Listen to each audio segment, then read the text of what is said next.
Hello guys, eto na yung part 2 sa lemon.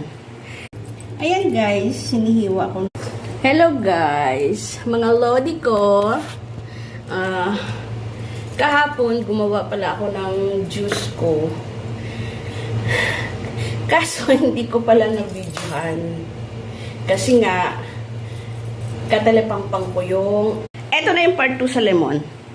Eto naman sa lemon, ang ginagawa ko siya, nagbabolt ako ng water. Tapos ang ginagawa ko, nilalagay ko yung lemon dito sa boiling water. Pero hindi ko siya tinatagal ha. Hindi ko siya tinatagal. Tignan nyo lang. Ayan guys, sinihiwa ko na siya. At nakita nyo naman. Ito, alam nyo, ang dami niyang ang dami niyang buto oh. Ang lalaki pa naman. Tapos ilalagay ko siya sa isang